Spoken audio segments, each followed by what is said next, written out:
My name is Jamie. I'm Siren. I'm David. And I have something that I want to tell you. I just wanted to let you know. I have something that I really want to express. It's kind of a big deal. Something about myself that's very important to me. And it is a very big part of my life. And it defines a lot of who I am. I don't want to keep it a secret. And I want the world to know. The truth is, I am a witch. I'm a witch. I'm a witch. I'm a witch. Can we get some color up in here? Thank you. It's really dramatic. You're welcome. I know, right? Oh my god. Millennial. Incantations. Hey, girl. Hey. I'm Siren. I'm David. And I'm Jamie. And you're watching Millennial Incantations. And today we're going to talk about coming out. Like, what do you mean? What's that? What's that? Oh, wow. According to Merriam-Webster's dictionary, coming out means to openly declare about oneself something that was previously kept hidden. Ooh. I know, right? Intrigue. How revealing. So, coming out of the closet was an expression coined by the LGBTQ community to mean revealing their sexual or gender identity to other people around them. Therefore, coming out of the broom closet is a phrase that witches have adapted from them that means revealing your Wiccan, Pagan, or witch identity to those around you. There are different levels of coming out. You can choose to come out online. You can choose to come out to a specific pagan community. You can come out to your friends, to your family, or, to literally everyone. Literally everyone. Like everyone. Like every time you meet somebody new, you can come out. And it's a process through your life. You don't just come out once and then that's it. You have to announce yourself to the world constantly. And that is a beautiful thing. You know what I'd like to announce to the world? Huh. Your headdress today. I think. Oh my gosh. Hi, my name is David and this is my headdress. Yeah. Behold. Behold. There are also some dangers to coming out. One of those might include bullying, and that's something that I have still with these two. Girl, hey. Hey, girl. I won't deny it though. No, she's right. She's right. That's something that I had a lot of trouble with in high school, and what I just had to do was trust the process and trust my journey and have the strength to get through it. One thing that really helped was having a good support system around me who loved me. Something that I struggle with is the idea of ridicule. If I come out to somebody, are they going to treat me differently? Am I going to lose respect? Are they going to think of me less as an authority in something? Are they just gonna, I don't even know. I don't even know sometimes, you know? Whoa. There, dear. It's just hard. All right. Okay. So, back to me. I was really worried when coming out to my family as a pagan that I would have to deal with exclusion, that they wouldn't want me around anymore. And that's another thing that can happen. People find out that you're a witch, a Wiccan, a pagan, for whatever reason they have a problem with that and they don't want anything to do with you anymore. It's a very real fear. However, I will tell you that you don't need those people anyway. Okay? Oh. And depending upon where you live, you may also face discrimination and legal oppression for openly practicing as a witch. But it doesn't all have to be bad. Absolutely not. Yeah, girl. No, coming out and being your authentic self to the world and expressing yourself honestly is wonderful. It's amazing. Yeah. When you hide something about yourself from the world, there's a tendency to start feeling ashamed of it. If you come out as a witch, you don't have to be ashamed of who you are anymore. It's something that you can be proud of. It's something about yourself that is awesome. And with coming out, there is a certain level of connection that you start to feel with people. I know as an adult, when I come out to people who aren't pagan, Wiccan, or witches, I do pretty quickly feel a certain level of connection with them after they start asking me different questions about it, and then of course feeling the connection with my coven. And this is a way that you can actually find your tribe. I met these two heifers through being a witch. Can you believe it? Can you believe it? Can you believe it? We just sort of found each other, and I was like, yes, I too am a witch. Can I be in your coven? That's exactly how it happened. And honestly, that's the only reason to this day that we like him. No other redeeming qualities. None whatsoever. It's true. Finding your tribe, finding other witches to practice with is an amazing way to learn and grow. There's so much potential that you have when you experience that connection with other people that you would never have practicing on your own. And having that connectivity with the people around you in the pagan community, it also leads to a certain sense of freedom and a weight lifted off of your shoulders when you feel that. Exactly that. There have been times when I have come out as a pagan that I have experienced that exact weight lifted off my shoulders that you're talking about. Yeah. So, a discussion on coming out of the broom closet would not be complete if we did not talk about the witch's pyramid. And in the witch's pyramid, one of the core beliefs is to be silent. And many witches in the past, and even witches still today, follow this belief. What it basically means is that you are silent about who you are as a witch. More modernly, though, what it means is that anything people confide in you with, whether they're in or outside of your coven, you keep quiet. You're a safe space for people. It's important to remember when evaluating the witch's pyramid to take it in the context of the time in which it was created. Times like when the British anti-witchcraft laws were in effect, sometime around 1735 to 1951, give or take some years. Like roughly exactly that. Yeah, like roughly exactly that. Circa right then. Yeah. But at least in the US, that protection is now conferred on witches, which is not the case for other places in the world, such as Saudi Arabia, which actually has a witch police. Can you believe it? Scary. Witch police. I don't like it. A task force of law enforcement that basically just hunts down practitioners of dark magic, which are mostly just women who are domestic household keepers who haven't really done anything. They get charged with witchcraft, and all sorts of terrible punishments get thrown on them, up to and including death, which is just not pleasant at all. Horrible and unacceptable.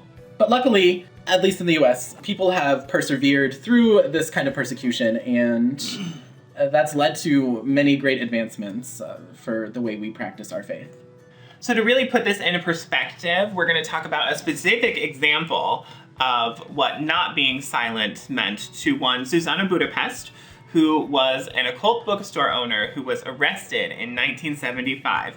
This is well before witchcraft was a protected religion in the United States.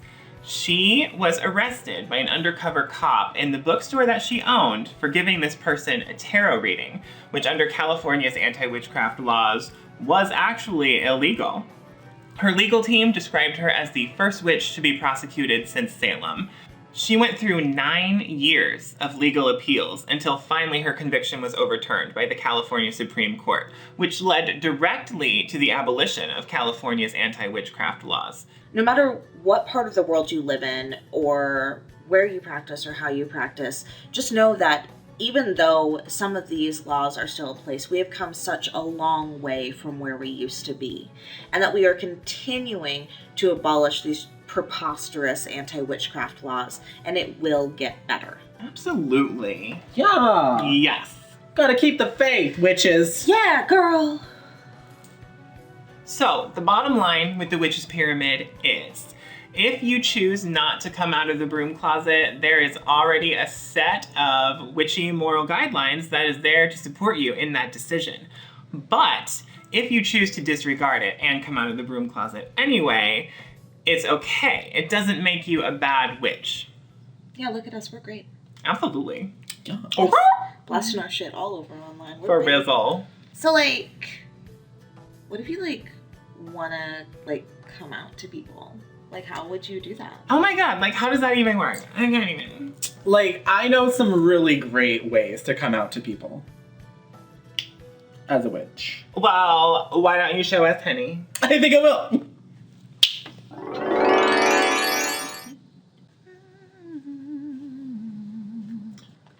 Hey, Jamie. I got something to tell you. Yes, David. How can I help you today again? I'm a witch. Really? That's... Yeah, uh-huh. Like a real witch. Ah, yes, I see. Uh-huh. Tell me more about that. Look at this. I really would prefer not to, but okay. I can do magic. Can you make me disappear? I'm kidding. Did you call HR? Ask them to join us before, like I've asked you 6,700 times? Gotta go. It's always nice to see you, David.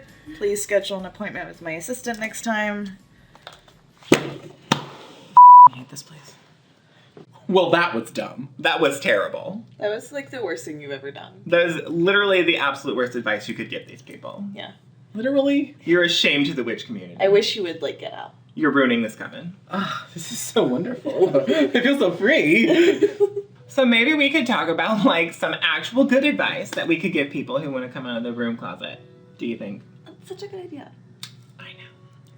Well, I suppose if you want to get all real, we could talk about, I don't know, having a buddy there with you to help you through coming out. Maybe somebody who can take over the conversation if you're too emotionally attached to what you're saying and you can't speak anymore and suddenly you're verklempt and blah, blah, blah, but whatever. And even if that person isn't an expert on the subject, at least you'll have a mediator there if things start to get rough. And just be prepared for any questions that people may ask you and have your answers ready. And just make sure that you state the facts. It's good if you can set aside a long period of time to talk to this person without distractions. Like, really get into it and don't have a bunch of other stuff going on messing up the situation. That being said, if a situation presents itself and you'd like to take advantage of it and you feel confident enough doing so, do it.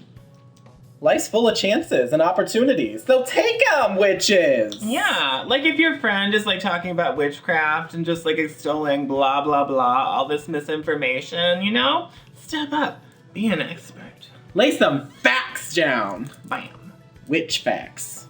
Or, my tried and true, is just blurt it out at a really inopportune time. Blah.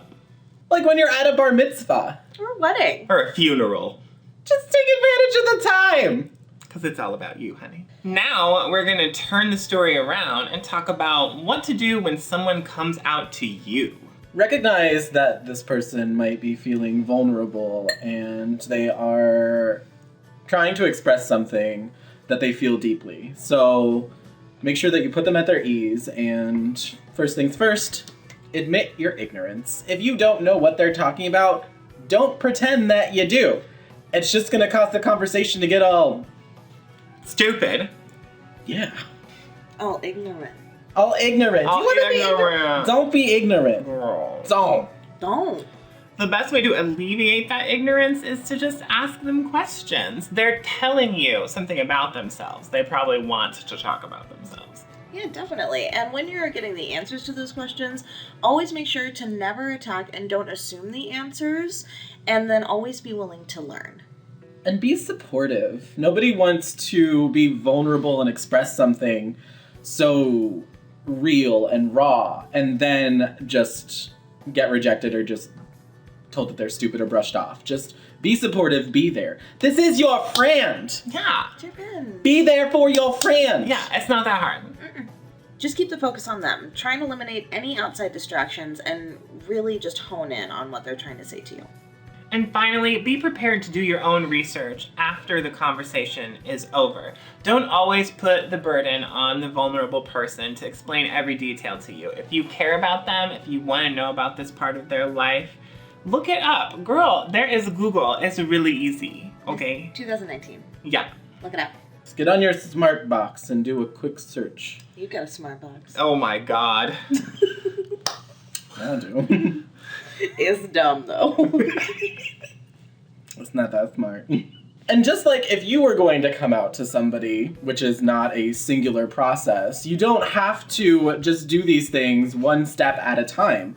Once you've done your research, go back to this person. Ask them more questions. Find out more for yourself. Get their experience. Get their perspective on it. And really connect to this person.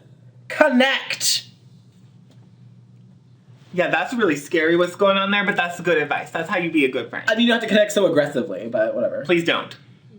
What? Unless you're into that. Yeah, I was gonna say, we don't judge. I am. And if you are interested in doing your own research and learning more about the Wiccan, Pagan, and Witch community, we have a great source for you. It's called Millennial Incantations. Logo flash! Yeah. Yeah. Yeah. And next, we're going to give you a little glimpse into our history and tell you a little bit about our coming out stories. Oh yeah, we're going to tell you some really, really boring stories. Yeah, they are not interesting, but At watch. all. Whatsoever. So, like, hunker down, I guess. Well, now that we've really sold it, here you go.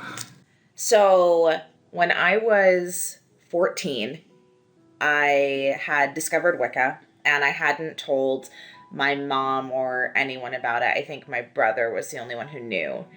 And I remember I had set up this little, like, makeshift altar in my bedroom, like, down below the bed, away from the door, because I just wasn't sure how my mom was going to react to it.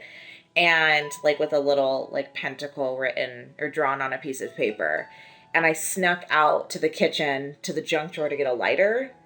And the junk drawer was so loud in my house. Like, it was the squeakiest drawer. And I needed to light my candles and my incense. So I went out there and I tried so hard to open it so quietly. And my mom knew, like, her kids are heathens. So she's like, the junk drawer. She has, like, ears like a bat. It's insane. And so she just, like, appears next to me. And she's like, what are you doing?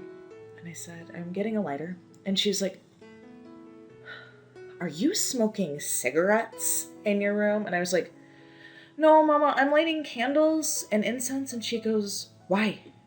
And I'm like, I'm Wiccan. And just, like, the longest pause ever. And I'm sure it was only, like, 2 seconds. But it just felt like, you know, my world stopped. And she went, okay. Do you worship the devil? And I was like, no, I don't. She said, okay. Is there anything evil in this thing? And I went, no, there's not. There's nothing bad about it. And she said,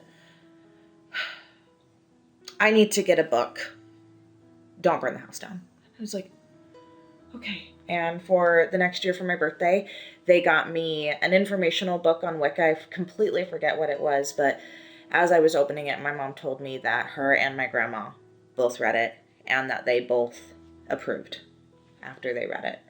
And that was really awesome and really relieving to me that they both took the time to know more instead of just assuming what it was or wasn't. I came out to a lot of people. For a long time, all my friends knew that I was a witch, but the one that scared me the most was coming out to my mother. And I was in my late 20s when I finally got the courage to do that. And it was because I was marrying the love of my life in her yard, and I had to tell her that we were having a pagan ceremony, not a Christian one. And I was so terrified of how she would react. And I was so worried that it would be the last conversation that I ever had with her. But I had to tell her.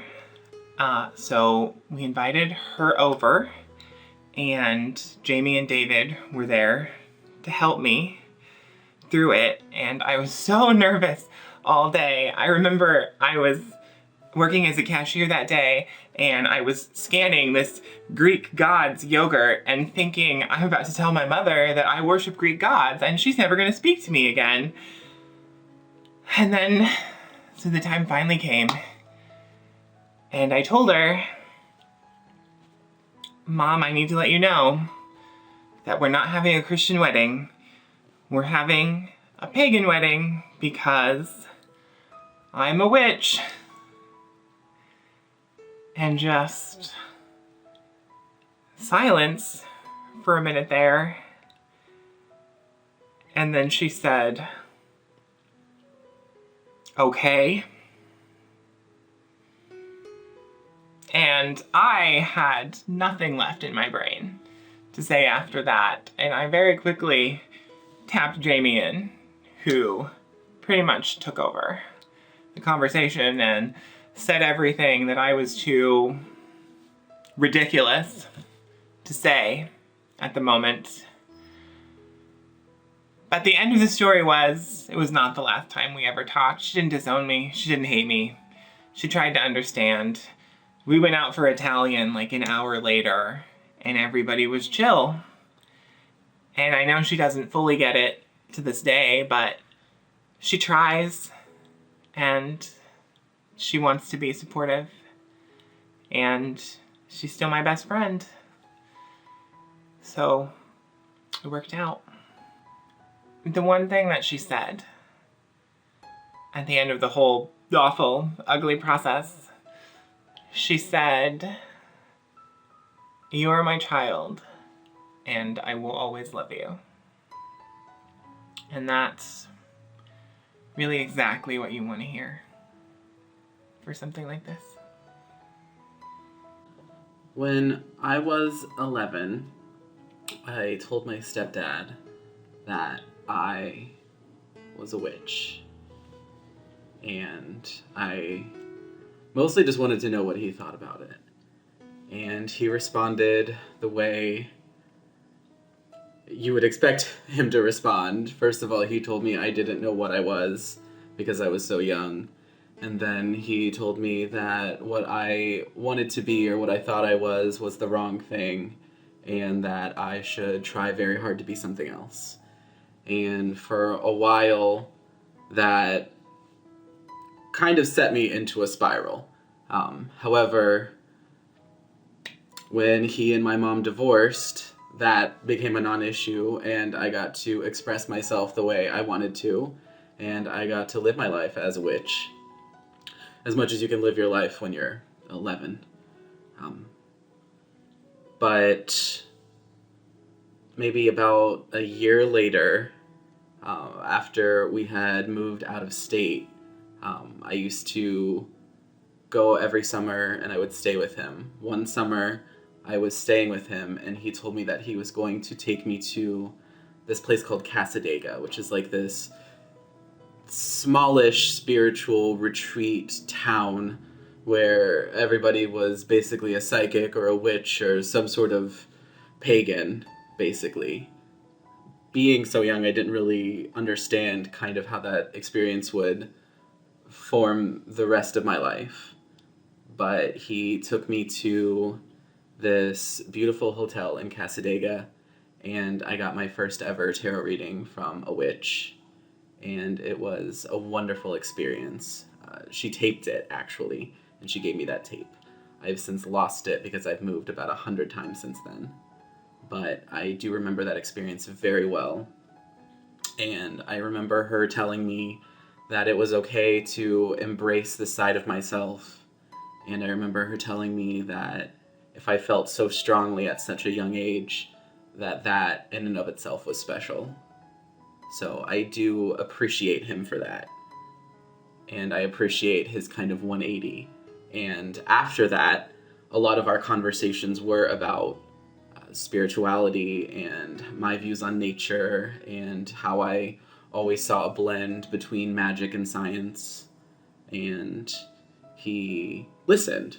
He was a very terrible person. Everything else he did was just horrible. However, he listened, and that was exceptional. So I appreciate him mostly for that, and actually that only. But it was still a singular experience, telling him, hey, I'm a witch, and him being accepting. Took him a while, as it does, but he finally came around. Well, that sucked. So other than the last 5 minutes, we hope you liked our video. So you should definitely like our video, literally, and then subscribe. Absolutely. And don't forget to leave a comment down below. We would love to hear your coming out story or any questions you have about coming out. And if nothing else, honey, come out to us. Slide into those DMs. For real. We want to hear all about it. We're gonna be your community. Whether or not Aren't you lucky? Lucky. Look at you. Are we done? Okay. I sure hope so.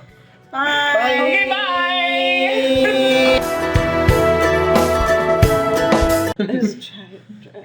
I was driving a blank. Is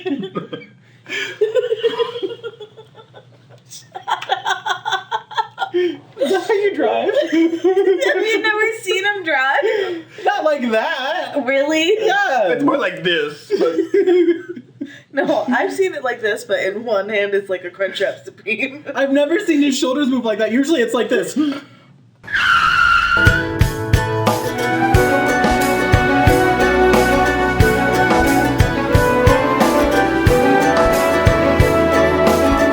I'm just Siren. I don't know what I'm talking about.